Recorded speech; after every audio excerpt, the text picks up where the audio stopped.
Kansas yields back. And now I'd like to recognize the gentleman from Maryland, Congressman Mfume.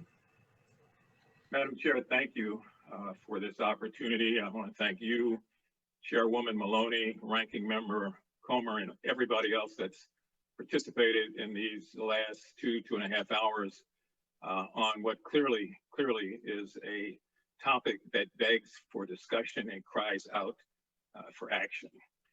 I do want to thank the Ranking Member for pointing out that this must be and has to be a bipartisan approach to get this done, and I would hope that other members of the House and of the Senate see that and act on it as well. I do want to say to my colleague, the gentleman from Ohio, that we must be very, very careful when we start suggesting that maladies in a community, whether it's poverty or lack of education or lack of opportunity, contributes to these high death rates. That is not the case. As has been said over and over again, this affects the most affluent African Americans. It has nothing to do with your status in life. It has everything to do with your race. And all we need to do would be to drive 90 miles from DC into Appalachia to see that poverty besets everybody. And lack of education is not solely the exclusive domain of one race. And as exhibits A and B, I would suggest that Ms. Ali and her husband and Mr. Johnson, his late wife, represent affluent, well-educated, good tax-paying citizens who had a single hope, and that was to bring forth a child. And in each case, underwent things that we don't want to happen to anybody. And so when you consider that here we are in 2021, after 200 years of slavery, oppression, deprivation, degradation, denial, disprivilege, that we are still back at the center of the argument. And that center of the argument is this whole construct of race, as my colleague from Maryland, Mr. Raskin, pointed out in his comments. And that's what has to be dismantled before we would make any progress. I do want to say that I don't have questions. I'm just spouting out my observations.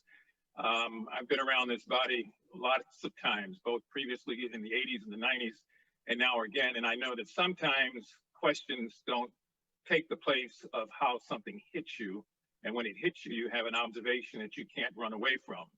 And I'm hoping that other members of the Congress get a chance to read this committee's report, as well as the report of the other 6 committees that have joint jurisdiction over this, to understand that there is a crisis. You cannot be the greatest democracy in the world and be 55th in the world in terms of child mortality.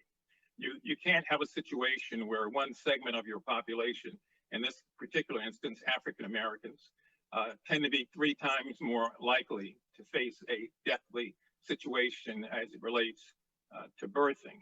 We can't ignore the fact that PAs and midwives are the stopgap measures that we have right now until we do something more disciplined to deal with this problem that we ought to be trying to find a way to support and advance them and others. I'm happy to be a co-sponsor of the Omnibus bill. I've said to a number of people, this is not just about women.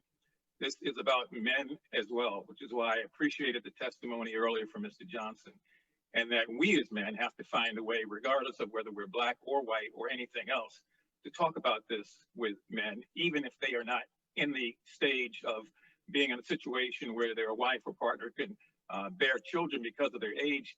They still have to find a way to help move this effort forward, I think. I spent a few years back some time as the executive director of the National Medical Association.